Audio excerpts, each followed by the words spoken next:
demandez-vous ce que vous pouvez faire pour votre pays. Tels étaient les mots de John Fitzgerald Kennedy. Cette phrase, beaucoup de Camerounais l'ont compris. Ils sont de plus en plus nombreux à revenir au Cameroun pour bâtir une nouvelle vie. Pour ce premier numéro de Flashback, je vous invite à me suivre dans les pas de Jessie Happy. Le parcours entrepreneurial commence en 2010. Je suis à l'université et c'est dans le premier semestre. Et donc, on a un cours de business management lecturer en anglais, on dit. Il me parle d'un monsieur qui s'appelle Richard Branson. Et donc, c'est un anglais.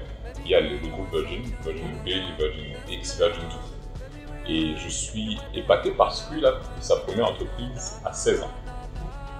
Et donc, il n'a pas eu son bac. Moi, j'avais 17 ans à l'époque et je me suis dit, bon, si je commence maintenant, logiquement, à son âge, je serais quand même pas avancé.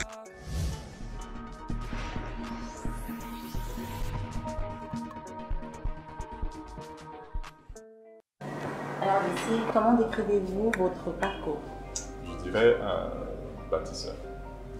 Parce que lorsqu'on fait des études, on va à l'extérieur, on a des opportunités, on se rend compte qu'on vit dans un pays où il y a beaucoup à faire. Et donc on peut choisir de rester et de construire ou aller ailleurs. Et on va, j'ai envie de dire, de peut-être profiter de ce qu'il y a déjà ailleurs. Donc je vais dire que jusqu'ici, j'essaye d'incarner un parcours de bâtisseur, quelqu'un qui essaie de construire autour de ce qui n'existe pas. Qu'est-ce qui a motivé votre retour au Cameroun? Bon, en réalité, il n'y a jamais été question de rester à l'extérieur. Ça n'a jamais été une perspective. Quand j'étais plus jeune, j'ai eu cette opportunité. J'avais à peu près 7 ans, on m'a demandé si je voulais rester parce que j'allais souvent en France pour visiter la famille là-bas. Moi, je suis revenu. Et ça n'a jamais été l'intention de rester. Donc on n'a pas eu besoin de me convaincre de rentrer. Pourquoi? Tout simplement parce que j'ai toujours voulu cultiver là où je suis, cultiver là où je vis, améliorer l'environnement où je suis. Et c'est ça en fait qui a on va dire, motivé mon retour, qui a toujours été la véritable raison de tout ce que j'entreprends. Donc ça n'a pas été difficile de convaincre votre entourage, votre famille? Oui, alors, bon, quelque part, ils savent que j'ai toujours été très attaché au Cameroun. Convaincre, bon, je n'ai pas eu besoin de les convaincre, on va dire que j'ai eu des... En réalité, donc j'ai étudié en Afrique du Sud, je fais 4 ans là-bas, et ils ont ce qu'ils appellent le Honors. Honors, c'est un Master 1. Et donc généralement, pour passer au Master 2 et faire des études par la suite, il faut avoir une expérience professionnelle. Donc, on va dire de manière officielle, l'intention était de revenir au Cameroun et avoir une expérience professionnelle et voir la perspective. Donc, il n'est pas exclu qu'un jour je retourne à l'extérieur pour continuer mes études, mais bon, ça c'est à voir. Mais même si je vais à l'extérieur, ma base est toujours et sera toujours au Cameroun. D'accord. Alors aujourd'hui, quel est le cœur de métier de votre entreprise? Alors, j'exerce sur quatre leviers. Premièrement, d'abord conférencier. Donc, je facilite des conférences, je donne des conférences, que ce soit des séminaires, des forums, etc. Principalement autour des questions d'esprit d'équipe et de développement personnel ou de leadership. Donc, ça, c'est une chose. Deuxièmement, écrivain. J'ai sorti un 3e livre récemment qui s'intitule Corona. C'est un mélange de mots entre learner et corona, coronavirus. Et donc là, je suis à mon 3e livre. Et donc, cette casquette-là, je dirige une maison d'édition qui est en cours de formalisation, on va dire ça comme ça. Hein, donc j'écris des livres et j'écris aussi, on édite et on écrit des livres aussi pour d'autres personnes. Le 3e volet, c'est le caritatif, une fondation qui s'appelle Carlton Smile Charity, que j'avais fondée en Afrique du Sud en 2013 et que j'ai construit des activités aujourd'hui. L'intention de la fondation, c'est d'accompagner les orphelins sur 2 plans, l'éducation et la santé. Oui. Donc, ces 8 dernières années, on a eu à scolariser près de 300 orphelins. Et en tout cas, on va dire, j'aime bien le thème accompagner.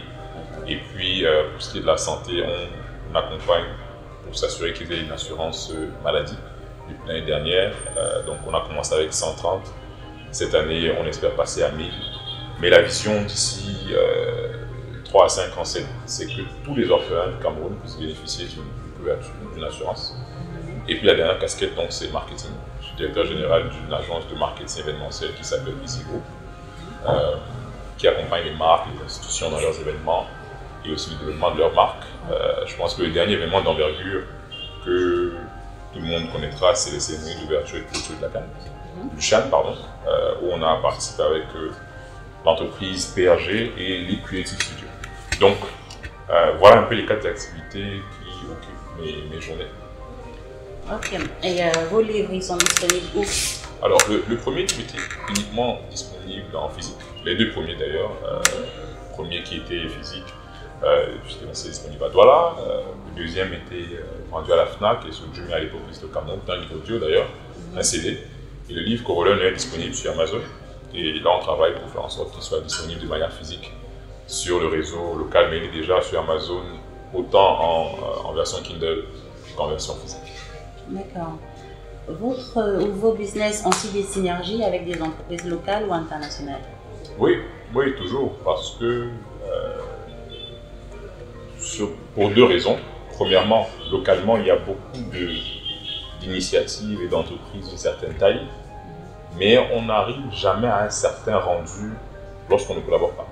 Parce que notre environnement est particulier, donc il faut toujours collaborer pour optimiser. Donc on travaille énormément avec les entreprises sur le plan local. À l'international aussi, Easy Group, dont je suis directeur général, fait partie d'une alliance qui s'appelle PRG Alliance. Ça regroupe une trentaine d'entreprises d'événementiel dans le monde, production événementielle dans le monde, qui organisent les Jeux Olympiques, le Coachella aux États-Unis et tous les grands événements du monde. Et donc, comme dans ces régions se partagent la technologie capable de faire un événement comme ce qu'on a observé pour le Chan et ce qui va venir pour la Cannes. Donc, c'est un peu ces 2 volets-là. Localement, qu'est-ce qu'on a? Comment est-ce qu'on peut construire ce qu'on a? Et à l'international, parce qu'il faut avoir l'humilité intellectuelle de reconnaître qu'il y a des choses qu'on n'a pas encore eu à faire au Cameroun. Et donc, ça s'associe avec des personnes qui ont la force de l'expérience, la force du parcours, souvent des moyens pour donner un rendu qui sera, comment on dit, durable pour notre Cameroun.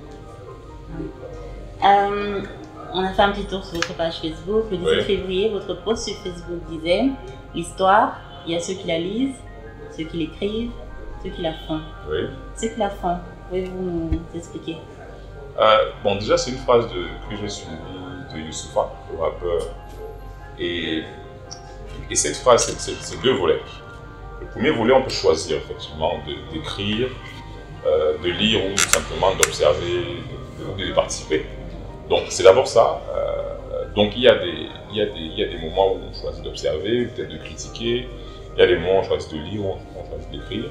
Mais moi, personnellement, je pense qu'on doit incarner ces 3 volets.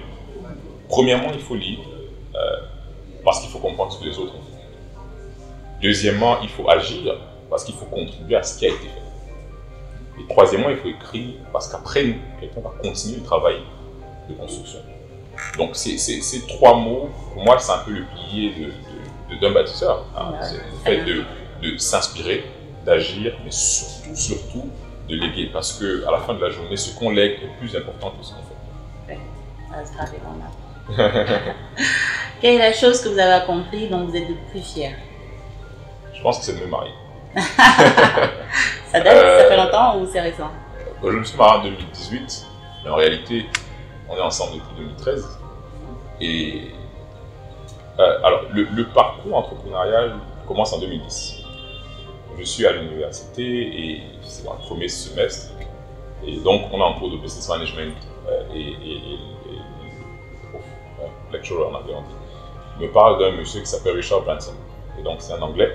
Il y a le groupe Virgin Bay, Virgin X, Virgin 2. Et je suis épaté parce qu'il a eu sa première entreprise à 16 ans. Et donc, il n'a pas eu son bac. Moi, j'avais 17 ans à l'époque et je me suis dit, bon, si je commence maintenant, logiquement, à son âge, je serais quand même pas avancé.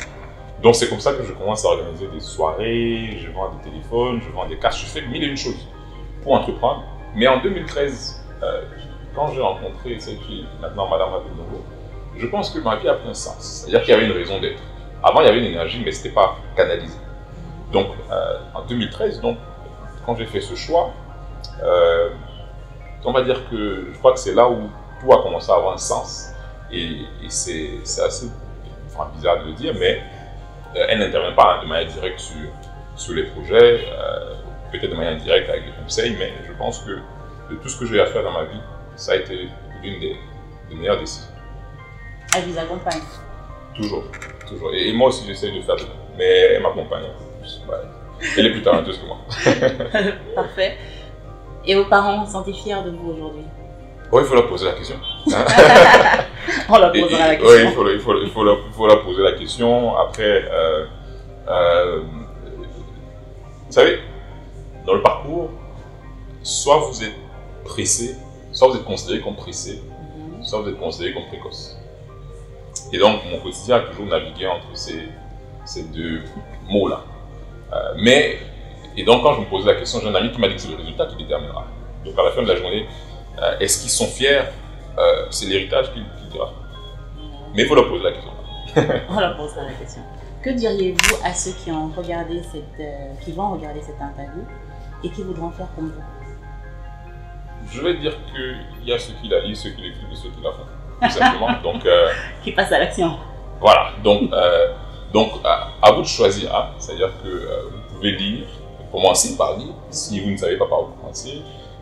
Avoir aussi ce que j'appelle l'humilité intellectuelle, de poser la question, de se renseigner. On a Google aujourd'hui. Malheureusement, c'est un peu un paradoxe parce qu'on a l'avantage d'Internet, mais c'est l'abondance d'informations qui nous rend mal informés. C'est-à-dire qu'à l'époque, nos parents, tu veux une information, tu prends le livre et tu lis, tu as l'information. Aujourd'hui, tu veux une information, tu vas sur Google et quand tu tapes, tu as plusieurs résultats. Souvent des informations qui ne sont pas forcément travaillées, parce que ce qu'on trouve sur Internet, j'écris quelque chose, je mets sur un blog et puis quelqu'un Google, et voilà. Donc ça fait en sorte je pense qu'on ne tire pas le meilleur. On devrait saisir l'opportunité du digital, canaliser cette opportunité, passer à l'action, parce qu'on a de grandes idées, on passe beaucoup de temps à rédiger des idées, de longues présentations, et tout ça là, des stratégies, des calculs de long en large. Il faut passer à l'action. Je préfère toujours dire que vaut mieux passer à l'action et on va dire apprendre et s'améliorer qu'avoir une bonne idée qui est juste dans la tête. Très bien, merci, ce sera le mot là. Merci d'avoir regardé cette interview et n'oubliez pas, nul n'est prophète chez soi, mais entreprendre dans son pays fait de vous un prophète n'importe où.